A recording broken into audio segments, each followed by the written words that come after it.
Google store को पसंद करने वाले सभी व्यक्तियों को हमारी हार्दिक शुभकामनाएं। इस वीडियो में मैं जन्मकालीन कुंडली में ग्रहों के स्थान एवं युति से बनने वाले योगों के विषय में बताने का प्रयास करूंगा। इसके पहले हमने 18, 19, 20 और 21 जून एवं 17 जुलाई के 5 वीडियो में मैंने 55 योगों का वर्णन किया है। यह वीडियो उसी कड़ी का पार्ट 6 है। ये सभी योग महर्षि भृगु जी के बनाए हुए सिद्धांतों पर आधारित है। आज के वीडियो का पहला योग राजयोग। यदि जन्म कुंडली में कर्क राशि में बृहस्पति, 9वें घर में शुक्र तथा 7वें घर में मंगल और शनि बैठे हों तो राजयोग होता है। इस योग में जन्म लेने वाला व्यक्ति राजा या महाराजा के समान ऐश्वर्यशाली, प्रतापी, सुखी तथा धनी होता है। दूसरा, अनुभाव योग। यदि जन्म कुंडली के 11वें स्थान में राहु, 5वें में शनि, 10वें में मंगल, 8वें में चंद्रमा तथा 6ठे में सूर्य एवं बुध हो तो अनुभाव नामक योग होता है।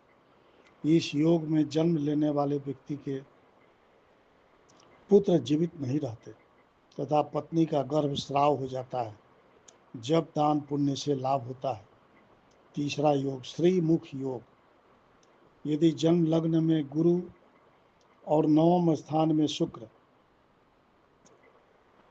यदि जन्म लग्न में गुरु और 9वें स्थान में शुक्र तथा 10वें भाव में सूर्य हो तो श्रीमुख नामक योग होता है। इस योग में जन्म लेने वाला व्यक्ति 20 वर्ष की आयु तक राजा द्वारा सम्मान प्राप्त करता है। वह हाथी, घोड़ा, धन, संपदा इत्यादि से संपन्न अत्यंत पराक्रमी होता है। चौथा योग कपाल योग। यदि जन्म कुंडली में 5वें घर का स्वामी चतुर्थ स्थान में, 6ठे घर का स्वामी लग्नेश के साथ 6ठे, 8वें या 12वें स्थान में हो और 5वें घर को शनि, मंगल अथवा सूर्य देखते हों तो कपाल योग होता है। इस योग में जन्मने वाले व्यक्ति के सभी पुत्र नष्ट हो जाते हैं। यदि कोई पुत्र जीवित रह भी जाए तो वह बुरे कर्म करने वाला होता है। पांचवा योग पिशाच योग। सूर्य के घर में बृहस्पति तथा बृहस्पति के घर में सूर्य और बुध तथा 5वें घर में शुक्र सहित मंगल और राहु हो तो पिशाच योग होता है। इस योग में जन्म लेने वाले व्यक्ति के पूर्व जन्मकृत पापों के कारण संतान का जन्म नहीं होता है। छठा योग विनाश योग।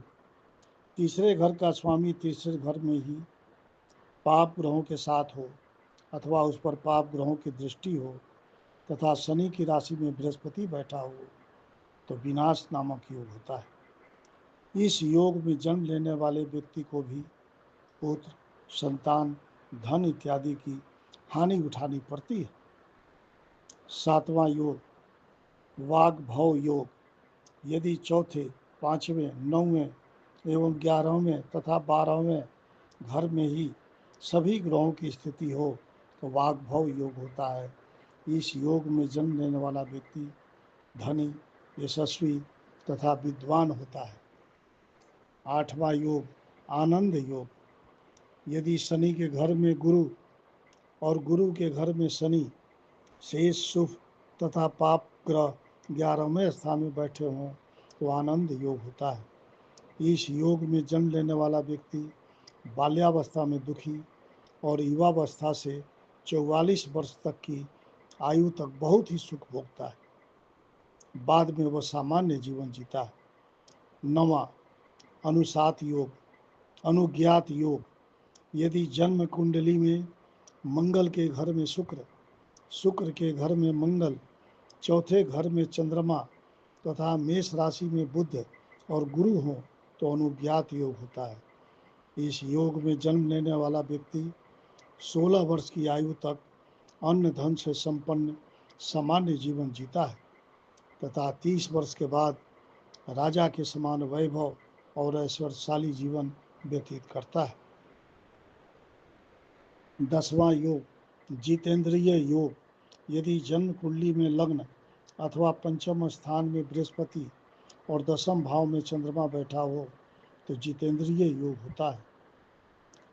इस योग में जन्म लेने वाला व्यक्ति सत्यवादी, जितेंद्रिय, सुंदर, शोभायमान तथा राजा जैसे लक्षणों वाला होता है। वह अपना जीवन ऐश्वर्यपूर्ण सुखी ढंग से जीता है।